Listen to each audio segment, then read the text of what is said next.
In the wake of his brother's abdication, King George VI became king on May 12, 1937. This meant that his young daughter, Elizabeth, who was just 11 years old at the time, would one day succeed him as queen.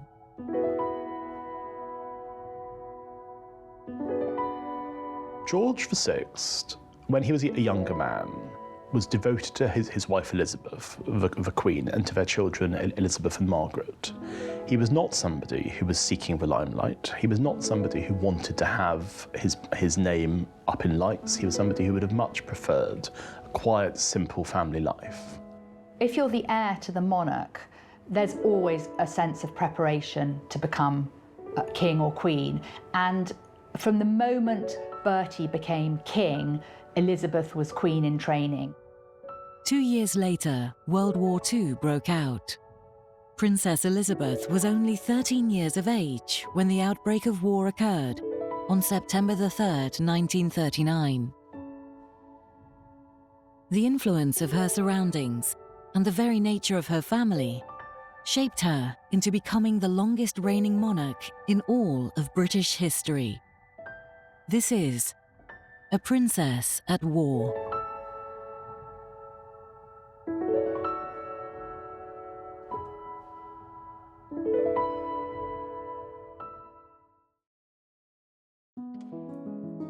King George VI had 2 daughters, Princess Elizabeth, born in 1926, and Princess Margaret, born in 1930. Albert adored his 2 girls from the very beginning. While Margaret is said to be a bit more rambunctious, young Elizabeth, who was called Lilibet at the time by those closest to her, is said to have been very well behaved and serious beyond her years. King George VI, he always referred to himself, his wife and 2 daughters as us 4. Us 4, they were a wonderfully tight unit. They never anticipated their ranks and their position and their responsibilities changing. They anticipated carrying on as being this very close-knit, very loving us 4. Princess Margaret and her sister did have hugely enjoyable and very loving childhood. George's relationship with his daughters is a very good one. He had a deep affection for both Elizabeth and Margaret. He was a family-orientated man who took great pleasure in watching them grow up and ensuring their development. He also saw them as the future of the monarchy, so they therefore received a training in what it was to be young members of the British royal family from him and his wife. He had great expectations for both of them. George VI was said to have called Elizabeth his pride and Margaret his joy. Much of Princess Elizabeth's lessons in life have been well taught by her father, who prepared Elizabeth to be queen as soon as he was coronated. It's likely that this boost helped to inspire Elizabeth's well-known loyalty and devotion to the United Kingdom. The new king of the United Kingdom asked his eldest daughter Elizabeth to write an account of his coronation so that she would one day feel more prepared for her own. Elizabeth did as she was told, and she would write about her father in a very loving tone, addressing him as her papa, and that he looked very beautiful on that day. It is reported that she saw a haze of wonder throughout Westminster Abbey as her father was crowned, according to Vanity Fair.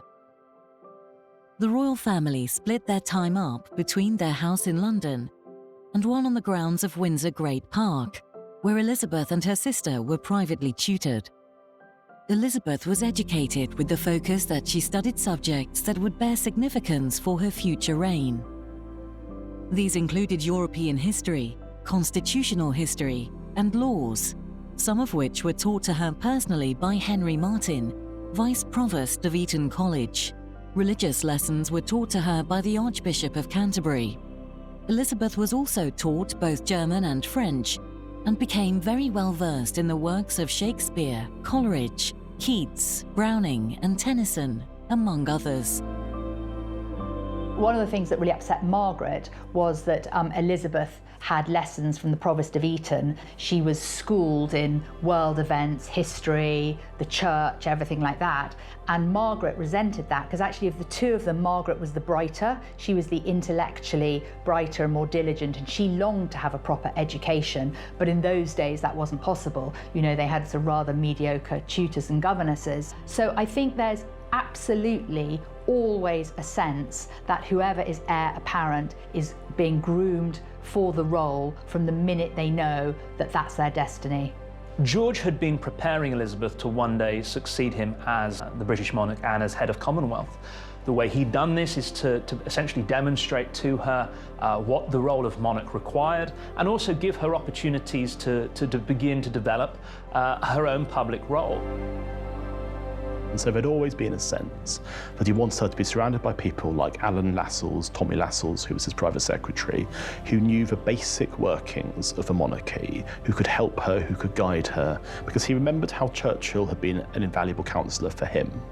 And he knew that ultimately, if he wasn't able to be the person who could guide his daughter, he wanted people to be around her who could. And of course, one of these people was Winston Churchill. What tragedies, what horrors, what crimes has Hitler and all that Hitler stands for brought upon Europe and the world? In late August 1939, Hitler and Soviet leader Joseph Stalin signed the German-Soviet Non-Aggressive Pact, which raised a concern in London and Paris. Hitler had long planned an attack on Poland, a nation to which Great Britain and France guaranteed military support if it were attacked by Germany. On September 1st, 1939, Hitler invaded Poland from the west. 2 days later, France and Britain declared war on Germany, beginning World War II. The day that war was declared against Germany was a great moment of sadness and concern for the British public. They understood why this point had been reached, that Hitler had time and again broken promises, and as a result, Chamberlain and Chamberlain's government had been forced to declare war on Germany. In this moment of crisis, the British public, I think, were looking for leadership not just from the government, but also from the British royal family. They were looking for reassurance that everything would be okay and that the nation would get through this moment of peril. What George did is he was faced with enormous responsibility and with enormous difficulties, and it was essentially a case of sink or swim. What he was able to do was he was able to actually grasp the nettle. He was able to say, I have to be the king that Britain needs. For the second time in the lives of most of us, we are at war. Over and over again, we have tried to find a peaceful way out of the differences between ourselves and those who are now our enemies. In September 1940, shortly after the start of Germany's bombing campaign on the towns and cities of Britain, 5 high-explosive bombs were dropped on Buckingham Palace. The Royal Chapel, Inner Quadrangle, and Palace gates were hit, and several workmen were injured. Of the 500 German planes that came over that day, more than 1/3 were shot down. In the 28 days of terror from September 7th to October 5th, the Nazis dropped 50 million pounds of bombs on the city, killed 7,000 helpless civilians, and wounded 10,000 more. Bombs fell on Buckingham Palace,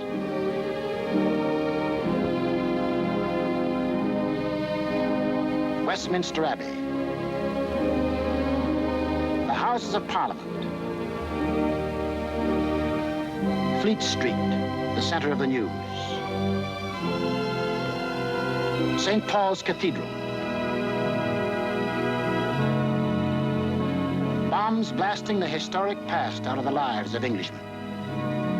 After the palace was bombed, they're both absolutely terrified. The king wrote in his diary that he couldn't quite believe what had happened and that he was very, very lucky to have escaped. But days later, he's still writing, I look outside and I can't forget seeing the bomb. I think that the King and Queen saw the bombing of Buckingham Palace really as an important public relations opportunity, using it to demonstrate that the royals were on the front line like their people, that they were suffering from the war along with the British public. Cameramen, journalists were invited into Buckingham Palace to survey the damage, to photograph it, and images emerged on the front page of newspapers of the King in amongst the rubble, in amongst the debris of Buckingham Palace, demonstrating that the King, he was also affected by what was going on. The royal couple visited areas of London which had been devastated by air raids, communicating with residents and members of the local emergency services. The Queen took a keen interest in what was being done to help people who had lost their homes.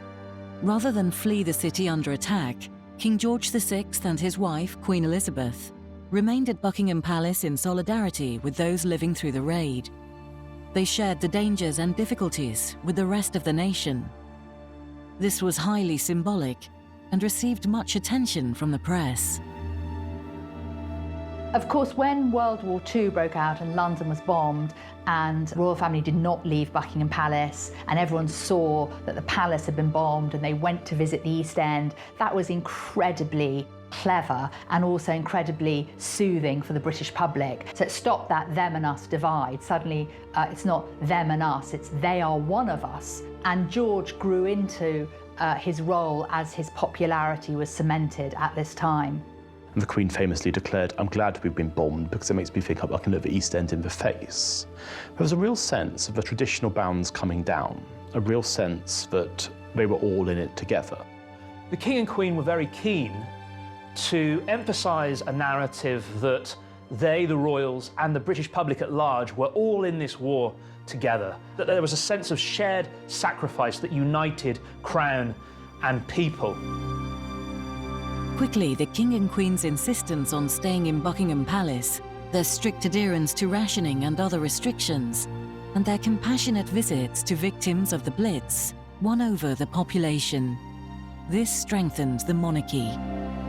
At the start of the war, there was a real concern at the palace that the British monarchy didn't really have a role to play. Then in the summer of 1940, as the bombing raids on London begin, and the German Luftwaffe blitzing people's homes, factories, and other towns and cities across the country. This, if you like, is the great opportunity for the British royal family, because suddenly they have a role to play. They go out visiting members of the public who have been bombed out of their homes, who have been working through the night to help those who are suffering as a result of the air raids. They are there to provide reassurance to the public, to recognise the hard work and effort that is going in to fighting this war on the home front. So it's a different kind of leadership to the wars of before, in that George and his wife Elizabeth's roles were much more focused on Britain and the home front.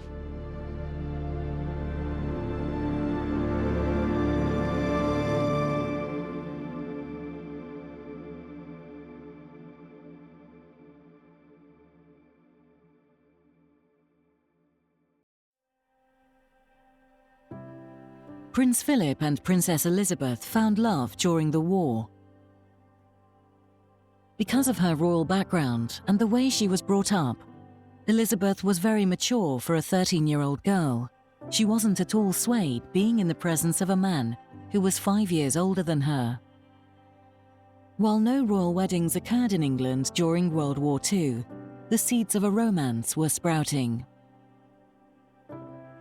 At the age of 13, just a few months before the war, Princess Elizabeth became infatuated with a naval cadet who gave her family a tour of the Royal Naval College in Dartmouth, and they began exchanging letters in July 1939. They exchanged letters throughout the Second World War. Princess Elizabeth met Prince Philip at a family wedding, but she can't really remember that moment. So the reason we know so much about it is because her governess, Marion Crawford, talks in great detail about their first meeting at Dartmouth College, where Prince Philip was a naval cadet. And he was very, very good looking, 18 years old, very striking, blonde looking.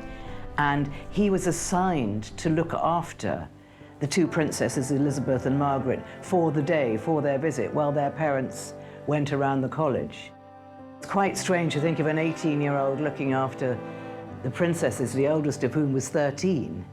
But he decided that it would be fun if they jumped the tennis nets. So he took the princesses outside and he jumped the tennis nets for them, and they were very, very impressed. Later he went on board the vessel that the King and Queen had come to Dartmouth in, and he had lunch, and then the following day he went and had tea.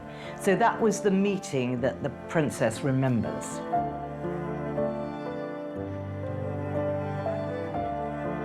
Philip served with distinction in the Royal Navy during the war. He was assigned to the battleship HMS Valiant in the Mediterranean.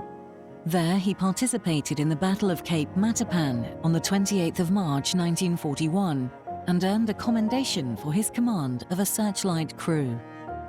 After a return to Britain for more courses, he served on the destroyer HMS Wallis, escorting convoys on Britain's east coast and participating in the invasion of Sicily in 1943.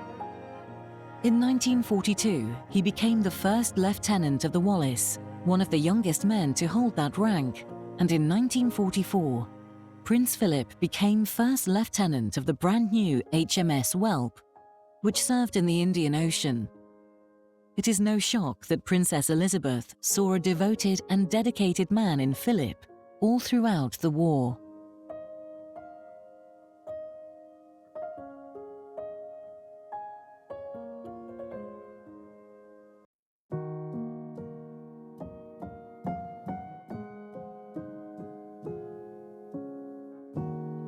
Like many children living in London, Elizabeth and her sister Margaret were evacuated to avoid the dangers of bombing raids.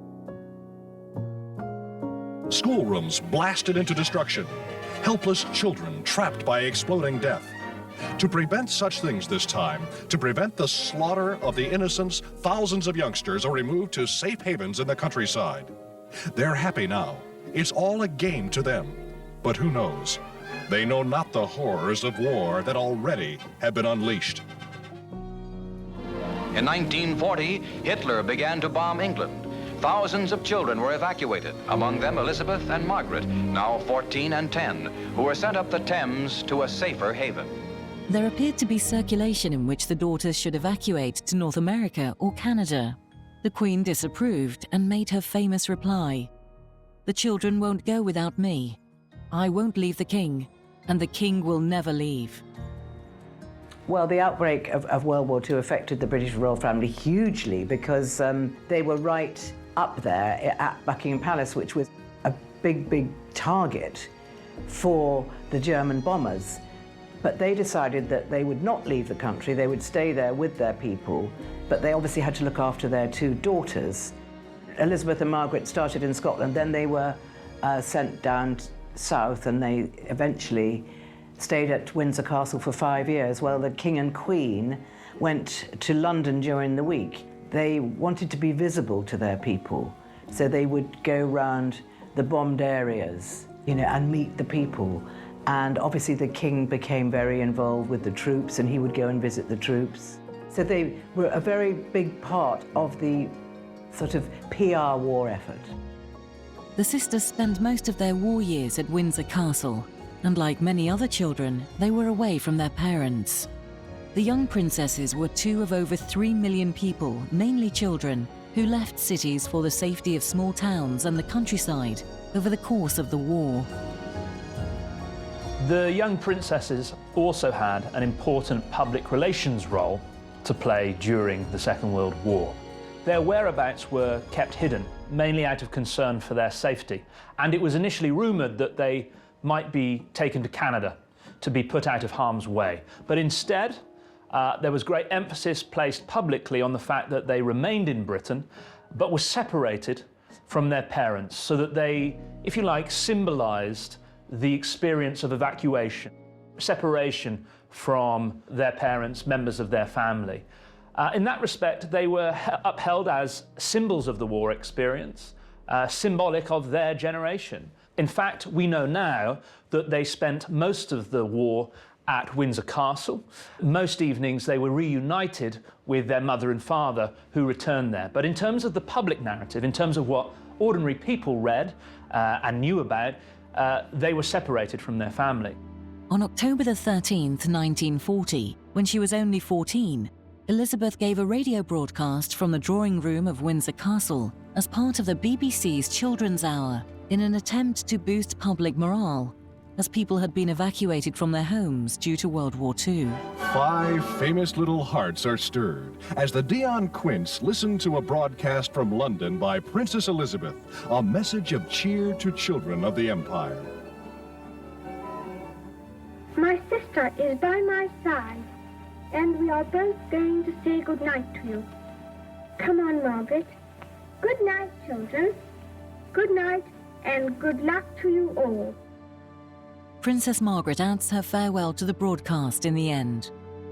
She spoke directly to the children who had been separated from their families as part of the evacuation scheme. As the war progressed, Princess Elizabeth championed more aspects of wartime life and resilience. They asked the king if he would consider allowing his daughter to do it. Well, of course, she was thrilled to do it and practiced very, very hard. And eventually, age only 14, gave this extremely professional speech to the children that were separated from their parents. She would talk on the topic of evacuation. In what was meant to be a broadcast directed towards evacuated children who were now living in North America, she talked about how she and her sister could empathize with them because they knew what it was to be separated from their parents. What she was referring to there was not only the fact that she was meant to be living away from the King and Queen, but also the fact that through the late 1930s, King George and Queen Elizabeth had spent time away from Britain on royal tours abroad, and of course had left their children behind. So this was a message designed to empathise with evacuated children. It was also an opportunity for the British monarchy to once again say, we're all in this together, we're sharing in the hardships and the sacrifices of the war. It was very, very professionally done, and then Princess Elizabeth, always thinking about her younger sister, she brought her younger sister in at the very end and said, "Come on, Margaret." And "Come on, Margaret" became a catchphrase in America. The speech went down an absolute storm in America. And it was like headline news in the New York Post, you know, that this princess had given this speech to the evacuees. During the war, King George VI started assigning some royal responsibilities to Elizabeth. Elizabeth joined the military and they were girl guides, and in fact apparently Margaret was a very good girl guide and was much more practical than her sister and loved a lot of the exercises that they had to do. And I think that they genuinely wanted to be like all the other children and to be treated, obviously they were never going to be treated the same, but they were experiencing similar events going on, and that's very unifying for the country. Reviewing the girl guides at Windsor Castle, the little princesses Elizabeth, 12, and Margaret, 8, assumed new importance. But war or not, Elizabeth had her duties. She celebrated her 16th birthday with a review of the famed Grenadier Guards. In 1942, George made Elizabeth an honorary colonel in the Royal Army's 500 Grenadier Guards. In 1943, Elizabeth was photographed contributing to her allotments at Windsor Castle as part of the government's Dig for Victory campaign, in which people were urged to use gardens and every spare piece of land to grow vegetables to help combat food shortages. Before the Second World War, Britain relied on food imports across the world. But when the war started, the shipping was threatened by enemy submarines and warships. This resulted in food shortages and led to less delivery of foods, such as meat, butter, cheese, eggs, and sugar. The ultimate sign of his trust, however, was the responsibility King George VI granted Elizabeth when she turned 18. While he was away on the Italian battlefields, she was named a Councillor of State, which allowed her to represent the UK when her father was abroad and unable to do so. For several years during the war, Britain had enforced women to join the war effort. Unmarried women under 30 had to join the armed forces or work on the land or in industry. When Princess Elizabeth turned 18 in 1944, she joined the Auxiliary Territorial Service, ATS, the women's branch of the British Army. And it was very interesting both for her on a personal level, but also from a propaganda level, that the king's heir was somebody who was actually doing things. She was being seen as having practical tasks and so on. And it was, I think, very important for the royal family that they were all seen as doing something, doing their bit. Princess in overalls. On her 19th birthday, the heiress presumptive to England's throne learns a few facts about tires and carburetors. Elizabeth is in the ATS, or British WWII, and at the King's request, is being treated just like any other trainee. Now, visited by her parents and sister Margaret Rose at a training station in southern England, she shows them she knows a fan belt from a spark plug all right, and isn't afraid to get her hands dirty. Her father gave her an officer's commission early in March. Papa and Mama seem to approve, too. Daughter is the first woman member of the royal family to join the services full-time. The young princess, who's never set foot in a London bus and was only once in the subway, now drives a truck for the Red Cross. And, come to think of it, can you name a better way for a princess to spend her birthday? King George VI made sure that his daughter was not given a special rank in the army. She started as a second subaltern in the ATS and was later promoted to junior commander, the equivalent of captain. Elizabeth joined the ATS, which saw her embark on military service for the first time. She was there essentially as a mechanic, an army mechanic. The press and newsreel images that we see of her from this period show her driving around in army lorries, looking at and inspecting engines. The emphasis clearly here was again on the princess doing her bit, demonstrating that, like other women of her age, she was ready to do her service in order to ensure that the war was won. There were a range of jobs available to female soldiers in the ATS, as cooks, telephonists, drivers, postal workers, searchlight operators and ammunition inspectors. Some women served as part of anti-aircraft units, although they were not allowed to fire the guns. The jobs were extremely dangerous, and during the war 335 ATS women were killed and many more injured. By June 1945, there were around 200,000 members of the ATS from across the British Empire serving on the home front and in many overseas theatres of war.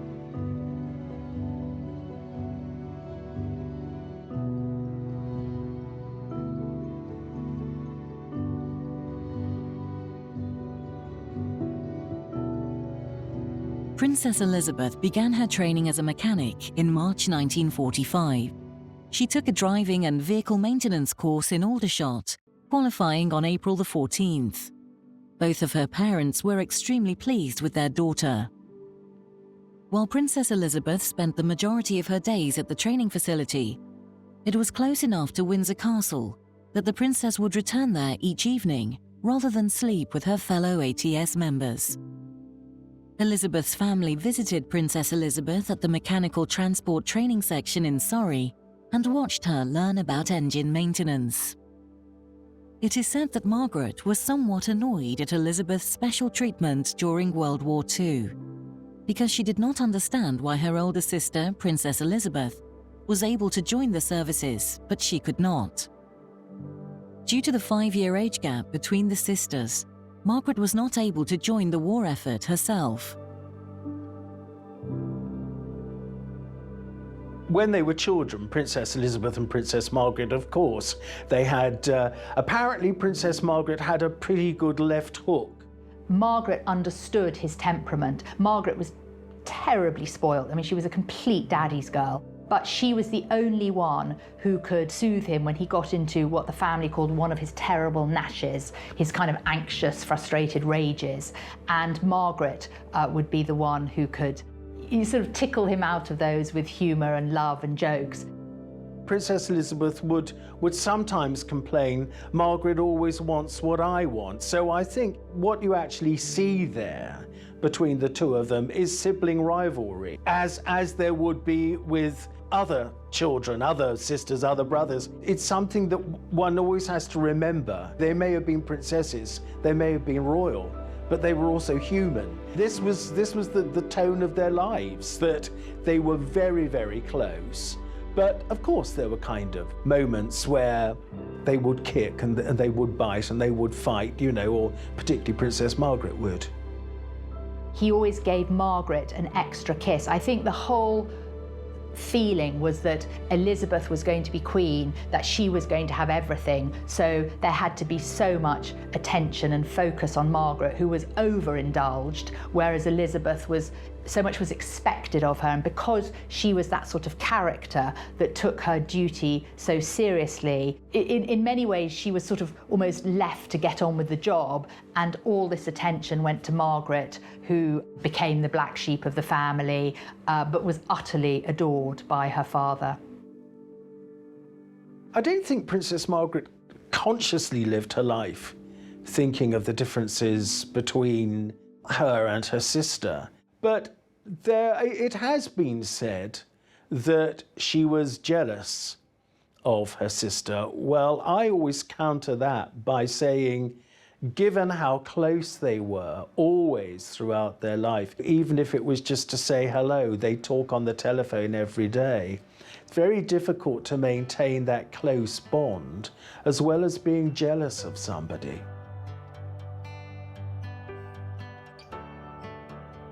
When their uncle, David as he was known to the family, otherwise King Edward VIII, abdicated, it was Princess Elizabeth who told Princess Margaret, and she said, Uncle David's going away and Papa is to be king. And Princess Margaret said to her, does that mean you're going to be queen? And Elizabeth said, yes, one day. And nothing more was ever said about it or between them. And Princess Elizabeth, as we know very well, is able to compartmentalize aspects of her life. At the time of their parents' coronation in May of 1937, Margaret was a bit bothered by the fact that her train was shorter than her sister's, and she complained about this, and it had to be explained to her that it had nothing to do with rank. She wasn't being demoted in any way. What it meant was that the train was cut in relation to their height. So as Margaret was shorter, she obviously had a shorter train. So there was just that kind of little thing. Why doesn't that also apply to me? As she grew up, of course, she knew perfectly well why there would be those kind of certain differences. However, Margaret did reap some benefits from her sister's role as a mechanic, in that Elizabeth had taught her sister to drive. She did rely on her sister very much, and Elizabeth's role in the services during the war did leave Margaret feeling very proud. Elizabeth looked after her. She was always really kind to her little sister, a beautiful little sister, and they had a very, very close relationship. They looked after each other, but obviously Elizabeth was the oldest, and so she kind of took charge of her little sister. Because there was this incredibly strong, loving bond between Princess Margaret and Princess Elizabeth, that there was always that support there throughout their lives. They were as different as chalk and cheese. Princess Elizabeth, very uncomplicated, very straightforward. Princess Margaret, very complex. You know, her sister in later life described her as being an enigma. And really, that about sums her up, because she was a very enigmatic personality.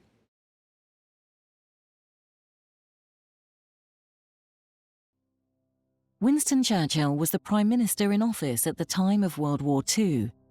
Like many people of the era, Princess Elizabeth had grown up regarding Churchill as a hero who had saved the nation from Hitler and the Nazi military machine. When World War II erupted, the general feeling in the government was to try and negotiate a peace settlement. However, Churchill expressed doubts about negotiating with Adolf Hitler and felt the only option was to battle on. We shall fight on the beaches. We shall fight on the landing grounds. We shall fight in the fields and in the streets. We shall fight in the hills. We shall go on fighting, breaking their black hearts. He went on to lead Britain to victory in the long and hard-fought war, which finally ended on the 2nd of September 1945. When Churchill became Prime Minister, there was a real sense that Churchill was ungovernable. He would not listen to the King. He would tell the King what was going to happen. He was saying, I cannot regard Winston as being my Prime Minister. I regard this as something that I can't get used to. But what happened over the course of World War II was that this relationship sprung up between them, which went from being, I think, mutual animosity to, first of all, a kind of grudging respect, and then later a friendship. The King wanted to be present off the coast of Normandy for the D-Day invasion, which would see Britain and its allies from the Empire and America invade France in order to liberate it from Nazi occupation. Now, Churchill warned the King that he must not be there, that it was too serious a matter for the King to be off the coast of Normandy should he be targeted by a German aircraft. But Churchill insisted that he had to be there off the coast of Normandy and present on the day. Now, the King couldn't have that. He couldn't have his Prime Minister there and not be there himself. Eventually, the two men agreed that neither would be present, and the D-Day landings went ahead without King or Prime Minister off the coast of Normandy. His generals were cold-bloodedly picking out the first victim, Norway. And why did they pick Norway?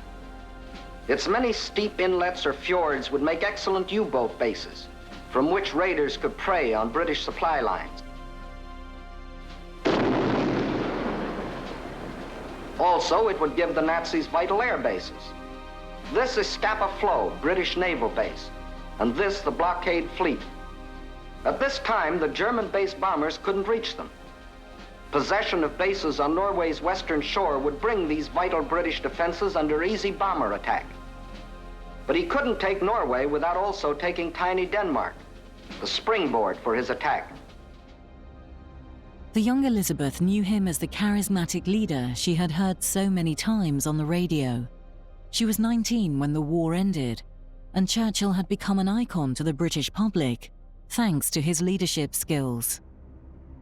Winston Churchill played a massive role in the way that the future Queen of Britain would reign. Churchill was credited with making inspirational speeches that ensured not only the government, but the whole nation were behind him. It is upon this foundation that Hitler pretends to build out of hatred a new order for Europe. But nothing is more certain than that every trace of Hitler's footsteps, every stain of his infected and corroding fingers will be sponged and purged, and if need be, blasted from the surface of the earth. Lift up your hearts.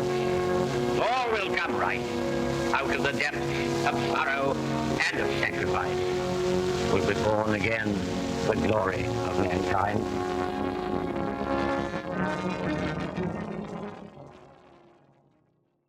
The young Elizabeth was highly influenced by Churchill and followed exactly in his footsteps, leading the nation as one. Throughout most of the conflict, the King and the King's private secretary were really concerned that the Prime Minister, with his charisma and his bombastic persona, was really outshining the monarch and had become, if you like, the central focus of the war effort. And George VI really felt overshadowed. You know, earlier on in his life, he'd been overshadowed by his eldest brother. Now he's being overshadowed by his prime minister. And so there was a real emphasis on trying to build up the king's public image. In fact, it was during the conflict that the king recruited a cameraman into Buckingham Palace to follow his every activity. So every time he went out publicly, he had this cameraman with him taking film, which would then be given out to the newsreels for distribution to demonstrate that the king was this very active figure in the war effort. When the Conservative government was replaced by Attlee and the Labour government, George VI was absolutely horrified by it, and he would essentially say, how can the British people be so ungrateful? And it had to be explained to him that Churchill was not Prime Minister for life, that the electorate were allowed to choose another Prime Minister, but he couldn't ever get his head around it. And so, in fact, for the rest of his life, he would treat Attlee as a kind of substitute, and Churchill was one that he still asked for advice and still wanted to be in contact with.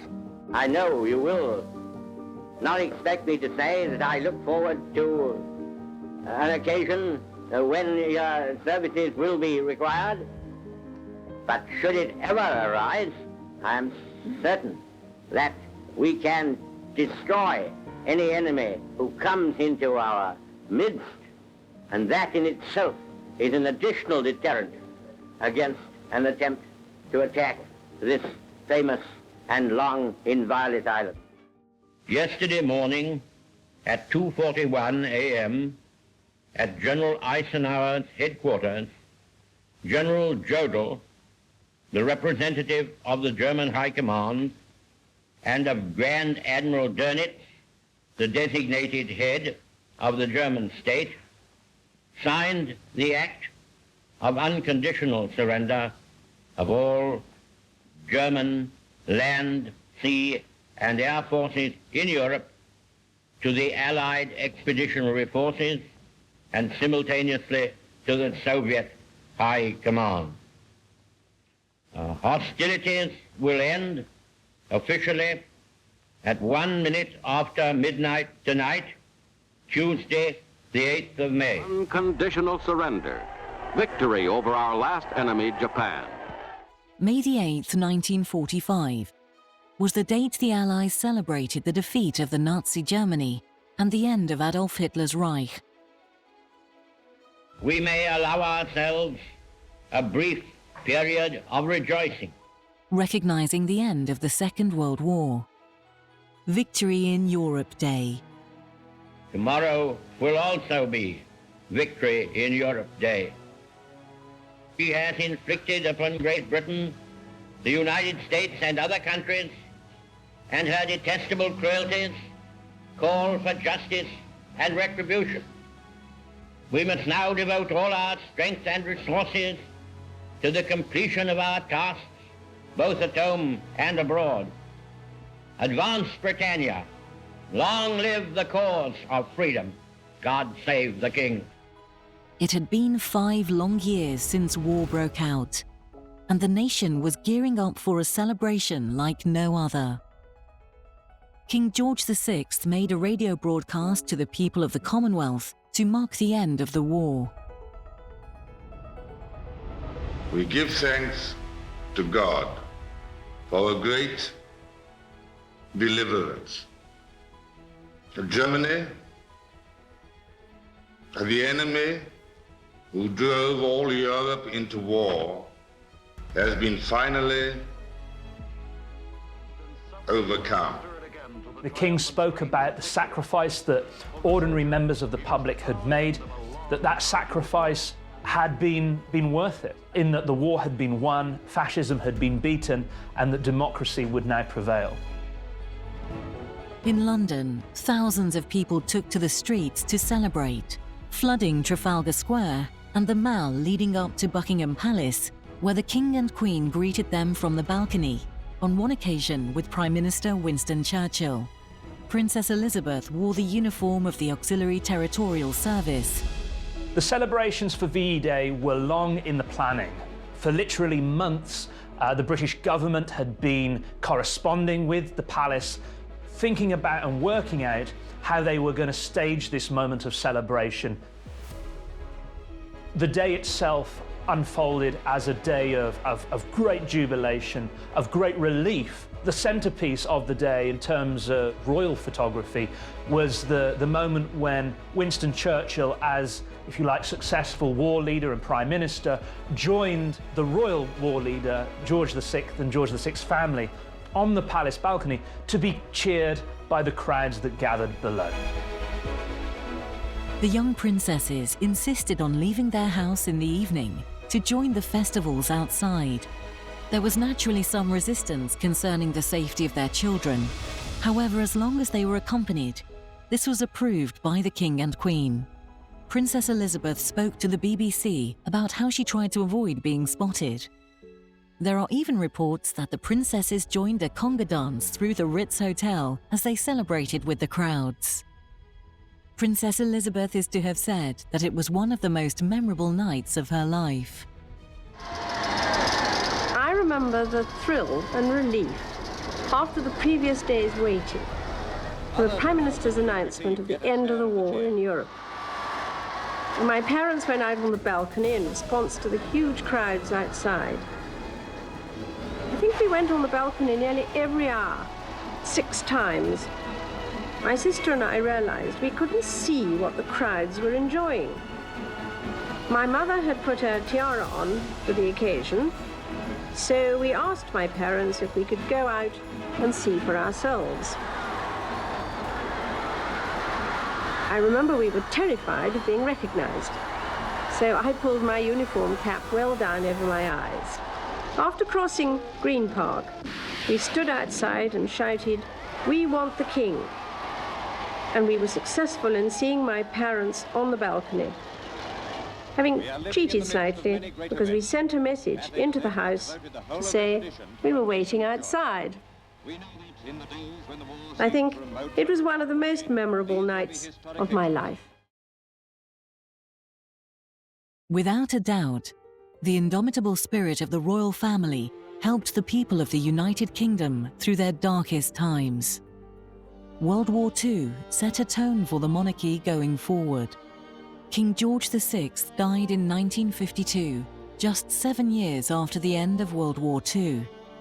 George VI, who had, as a young man, often suffered from ill health, became quite ill as a result of the Second World War. The stress of the conflict told on him. He was a heavy smoker, and by 1945, his health was actually very poor. In the ensuing years, that health would deteriorate. A number of smoking-related diseases would afflict the king, to the extent where he would ultimately die prematurely in 1952. I think that the legacy of King George is so strong precisely because it's contrasted against the legacy of his brother. So Edward is seen as somebody who jettisoned the throne of England. George is seen as somebody who didn't want it, who sat on it and did his very best on it and brought great stability to the country and also had this secure, tight family. Elizabeth was taught from such a young age what a monarch should be about. She put in the forthright dedication just as much as her father did, and is now known to have become the longest reigning monarch in British history. I think if King George's spirit had been watching for Platinum Jubilee celebrations, he would have looked at it, he would have found some of it quite surprising, some of it rather strange. But I think generally, first of all, he would have enjoyed them. Secondly, he would have looked at his daughter and what she's achieved in the last 70 years, and he would have thought, I'm very glad to see what she's done.